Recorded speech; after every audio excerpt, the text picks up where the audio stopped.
Hey everybody, what's going on? It's Ben here. I am back again today doing another video, and the subject of today's video is going to be on Antonio Brown. If you haven't heard, in the last 24 hours, Antonio Brown has been released by the New England Patriots after only playing one game with the team. Basically, the dude just has a lot of baggage around him right now. He's got some allegations about potentially abusing women that have been charged against him in civil cases, so not criminal technically yet, just civil cases. Either way, the Patriots thought it was too much baggage, so they released Antonio Brown. And now I could get into all these details about his case and what's going to happen to him as far as eligibility and stuff like that, but frankly, I don't find that stuff as interesting as the idea that Antonio Brown is now a free agent, and there are plenty of NFL teams out there who I think could use the addition of a guy who's at worst a top 3 receiver in the NFL. Um, Before I get into this, I'm going to talk about the parameters of what his contract would be, I think. So he signed in New England for $9 million, dollars, and I'd say even beyond that, he's even more tarnished goods than he was when he was in New England. I honestly would expect Antonio Brown to sign somewhere for like $1 million dollars just for 1 year, rebuild his reputation, and then try and go somewhere else and get a way fatter contract just after proving how valuable he is on a team. So, with that being said, a lot of the teams on here, they wouldn't be able to afford an Antonio Brown who's maybe going to demand 10 to 15 million dollars, but I think Antonio Brown's in the market to sign for essentially next to nothing just to prove that he's a great player and then next year go out and get a huge contract. So, I have a lot more teams on here than I might normally, but because of that condition, I have a lot of teams listed on here. So let me quickly go through teams that I did not include on this list and why I didn't include them. So number one, I didn't include the Patriots or the Raiders or the Steelers, just because I think that those three teams have kind of had it with him and they're not going to be ever going after him again, at least for the near future. So I didn't include any of them. And then I basically didn't include any teams that I don't think have any way of contending. So I didn't put a team like the Bengals on here. I didn't put a team like, let's say, the Dolphins on here or the Jets.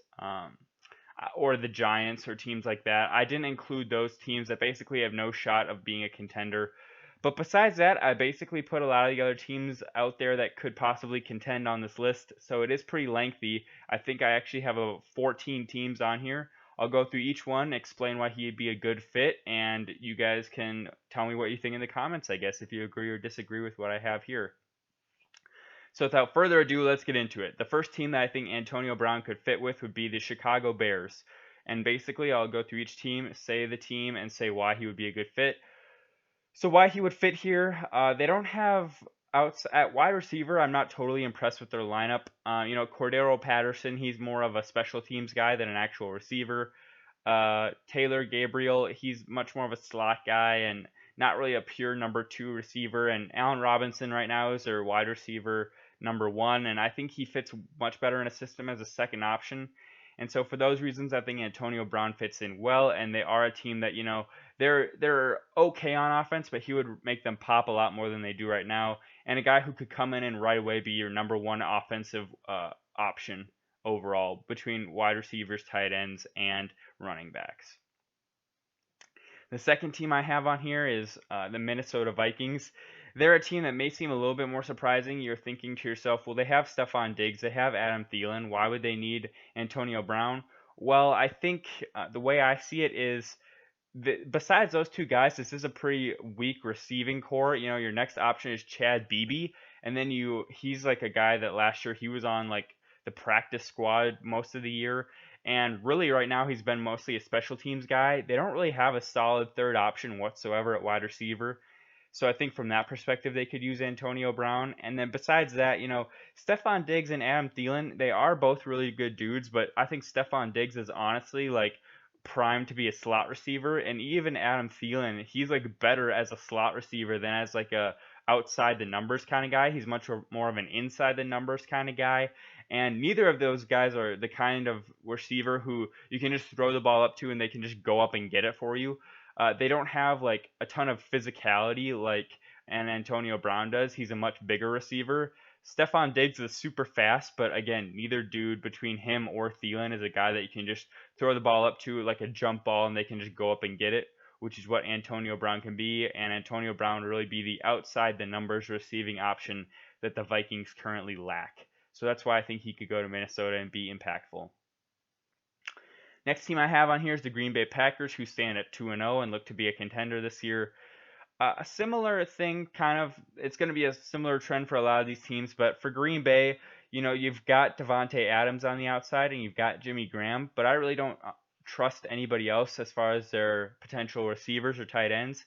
You've got Geronimo Allison and Valdez Scantling, but I don't think either of those guys inspires being a number 2 receiver on an offense. I think you could plug in Antonio Brown right away. Him and Devontae Adams would be one of the best receiving tandems in the NFL, and you'd be looking really strong on offense to just bolster Aaron Rodgers' options as far as who he has to throw to. So I think the Devontae Adams Antonio Brown combo would be a very powerful one in Green Bay and would really transform this offense, because right now they kind of lack depth at receiver. Next team I have on here is the Dallas Cowboys. So obviously they have a lot of offensive weapons already between Jason Witten, Ezekiel Elliott, Amari Cooper, Randall Cobb. What the thing I've noticed on this team, though, is that Michael Gallup is injured right now, and they could really stand to have a third guy, because I don't see Randall Cobb as like a second wide receiver on an offense anymore. And even Amari Cooper, I've never been sold on as like a number 1, like star, number 1 option on an offense wide receiver. I think he's more of a dude that's kind of caught between being a great second option and just a good first option.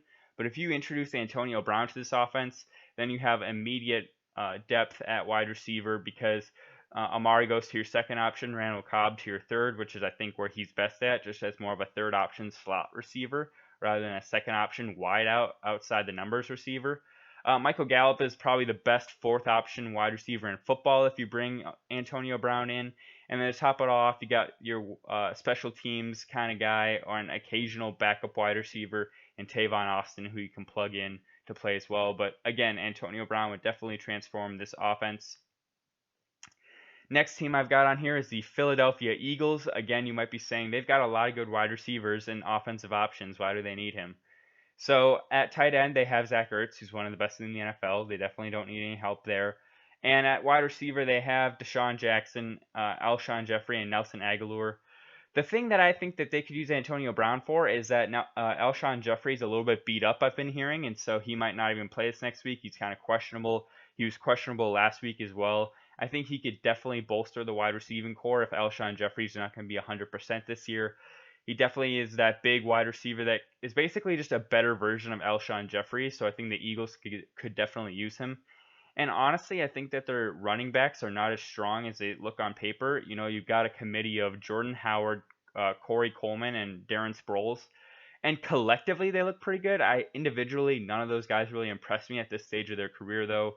Jordan Howard, he really should stay in Chicago, and I think it's telling that they were willing to let him go. Corey Clement's never been given like that big of a role on any offense, so I don't necessarily trust him all that much. And Darren Sproles is a little bit over the hill, so they definitely could use a little bit more offensive pop, I think, and that's where Antonio Brown comes into the mix. And let's say that you bring him in, and then like by middle of the season, Alshon Jeffrey is completely healthy. Then going into the playoffs, you're rolling. You've got AB, Alshon, you've got Deshaun Jackson as your third receiver who can play in the slot, and you've got Nelson Agholor as your fourth. And you'd have some of the best wide receiving core in the entire NFL. Next here, I have the Los Angeles Rams, another team where they don't necessarily need him, and out of any of the teams on this list, they'd probably be the most fine without him, I think, because they just have so much talent on offense. But at running back, Todd Gurley and Malcolm Brown are a really good duo, and at wide receiver, you got Cooks, Kupp, and Robert Woods, and that's a really solid receiving core, so they don't really need him. But because they're a contender, and because I feel like they could get him for next to nothing, I felt like I'd throw them on this list. They're also a team where I feel like they go after big names. Like last year in the offseason, they went after Ndamukong Suh. They went after Marcus Peters, and they went after Aqib Talib. So I feel like they're not afraid just to go out there and grab a big splashy name. And so for that reason, I feel like Antonio Brown could be a good option for them to pick up. Also, again, like a lot of other teams I've been pointing to, they have good receivers, but none of those receivers is like a really physical, athletic, can just go up and get jump balls type of receiver, like what I would call the sort of the Randy Moss outline or the Calvin Johnson outline of just big, fast dudes. Brandon Cooks, he's fast, but he's kind of like that Stephon Diggs mold. He's pretty short for a wide receiver, and honestly a better in the slot. Cooper Kupp is another guy who's like best in the slot, and Robert Woods is an outside the numbers receiver, as in he can go and get like go up and get jump balls, but Antonio Brown's just way better than him, so why not get Antonio Brown at that rate? Next here, I have the San Francisco 49ers, who are 2-0, and I put them on this list mainly because they were a team that was heavily linked to Antonio Brown before he went to Oakland. So let's see here. On offense, I can see why. You know, he would step in and right away be their number one receiving option on offense. You've got George Kittle, who's a really good tight end, but at receiver spots, you've got Marquise Goodwin, who I don't think I'm necessarily sold on whatsoever, and then you got Dante Pettis, who I think in a good offensive system, he's maybe a fourth wide receiver. So I think they definitely could use Antonio Brown. He definitely could step in and get like 8 to 9 receptions a week. And I don't think that that's overestimating. He would get a ton of targets on this offense that, is well schemed, but still needs better talent at the receiver position, I think. Next, I have the Seattle Seahawks. Similar thing, like a well-run offense, but again, they kind of lack the firepower that I think they really need.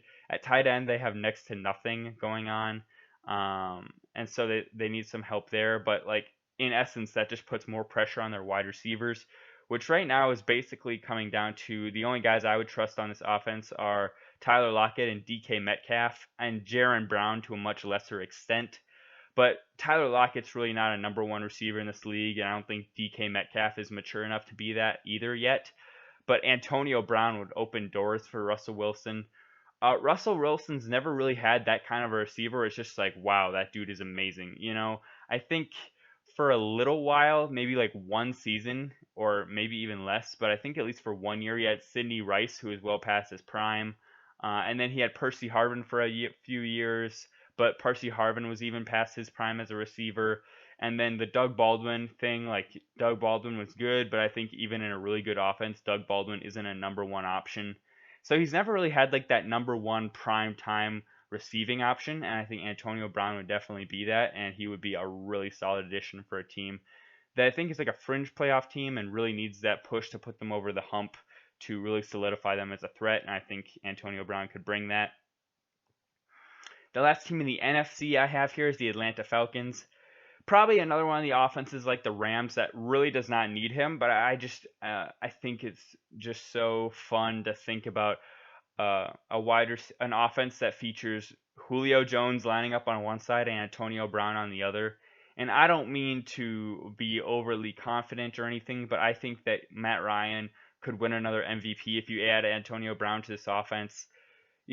At running back, you're set with Devontae Freeman. At tight end, you're set with Austin Hooper. And at wide receiver, you're already set with Julio Jones, Calvin Ridley, Mohamed Sanu, and Justin Hardy as your fourth, and Russell Gage as your fifth.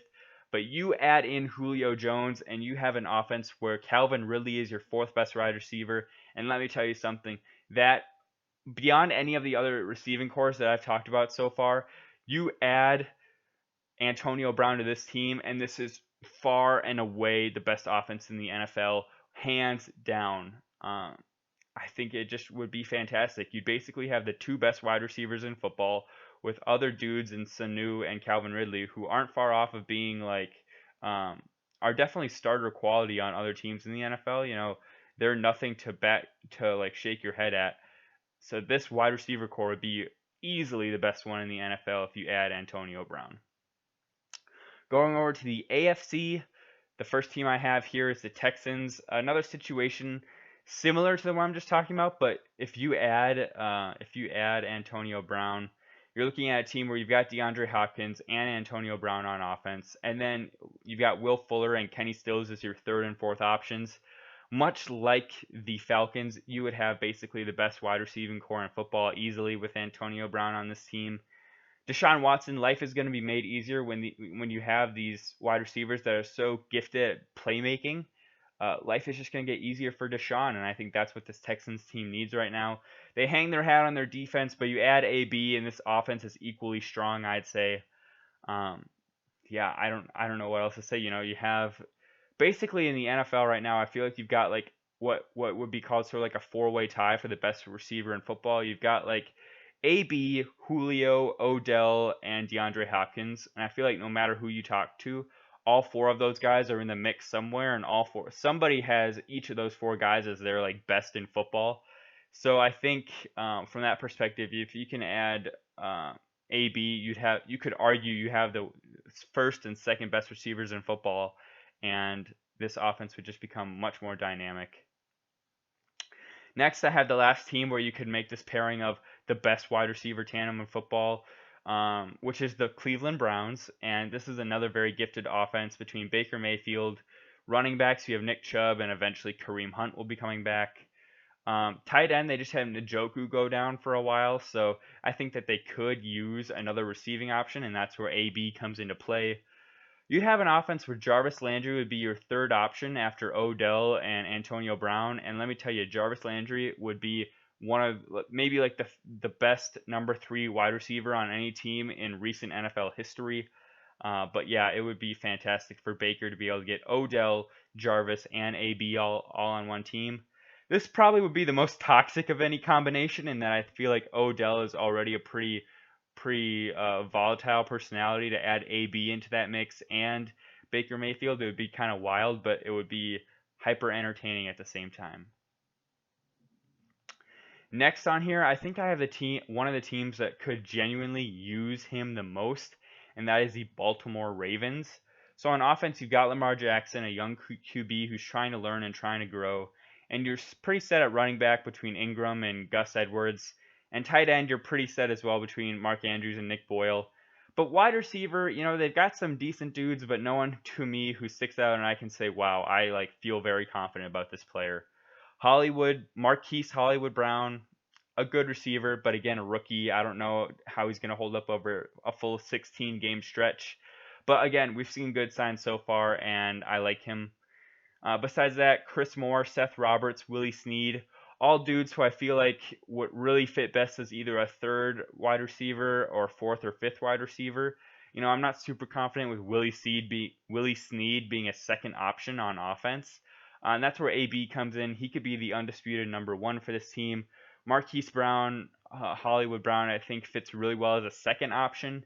And then you got Snead, Roberts, and Moore, who I think would fit really well as complementary pieces around those two guys. And I think this could open up a lot of doors for the Ravens on the aerial attack. Right now I feel like they're a very ground run heavy team, but you add Antonio Brown, that opens a lot of capabilities for this offense to mix it up and go a lot more pass heavy than they are probably comfortable with right now with their current roster. And these last two again are maybe ones like the other side where I was talking about, like the Eagles and the Falcons. They don't really need Antonio Brown, but if he's going to sign there for like $1 million, why the heck not? And so that's the Los Angeles Chargers and Kansas City Chiefs. I'll talk about the Chargers first.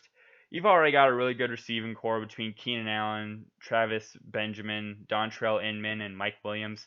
You don't really need the guy, but if you add Antonio Brown to this team, let me add that also at tight end, they've got Virgil Green, Hunter Henry, and Lance Kendricks, one of the best tight end cores in the NFL. But that wide receiving core between Keenan Allen, Travis Benjamin, Inman, and Williams, you don't need any other wide receivers. But if you add AB, this again could be one of the best wide receiver groups in the entire NFL, obviously. Keenan Allen's a multiple-time Pro Bowler, and Travis Benjamin and Mike Williams and Dontrell Inman, those are really good 3 through 5 receivers. And you got Phillip Rivers, a future Hall of Famer at QB. This, I think, would be kind of like Steelers offense 2.0 from a few years back when they were like 12-4 and made it to the AFC Championship game. They'd be really successful, and I think they'd be clinched for the playoffs, even despite their injuries on defense. And last but not least, the Kansas City Chiefs, a team who at first you think like, man, that's such a good offense, they don't really need him. But then I think a little bit more, and I say to myself, you got Tyreek Hill, who's good, but really in his best mode, he's a pretty short dude, and he's essentially just a better version of like a Stephon Diggs type. And he's really best as like a slot receiver. He can't go up and get it. He's not super tall. He's maybe, I think, like 6 feet tall. So not super big that he can just go up and get jump balls. And Sammy Watkins is good, but honestly, he's kind of like a hybrid. He's not that big kind of wide receiver, and he's not super small and fast like Tyreek Hill, but he's like medium sized and super fast. So he's kind of a hybrid, but they still kind of lack that really big wide receiver that can just go up and get it. And I think Antonio Brown would be a great addition to this offense, and it would just be the rich getting richer. Um, that's all I got for today, guys. That was a lot of teams that I put down. That was actually 14 total if you weren't keeping track. My point here is that Antonio Brown is arguably the best receiver in the NFL right now, the best skill position player in the NFL. And I think it would be a shame if the guy sits out an entire year healthy. Yes, he may have legal issues that disrupt it, and in that case, if he is really guilty of these things that he's been accused of, then yeah, he doesn't really deserve to be playing necessarily. But I just think it's disappointing when a guy who's basically at the top of his game and the best in the NFL or any sport has to sit out. To me, this is the equivalent of if Mike Trout had to sit out an entire season healthy in baseball, or if we had like Giannis next year just sit out the entire year healthy, basically because of like a contract issue or something. It just should be really disappointing, and I sure hope that he signs somewhere and that he gets everything legally cleared up and that we can just watch a great receiver play ball. That's all I got for today, guys. Hope you enjoyed the video. Talk to you next time. Bye.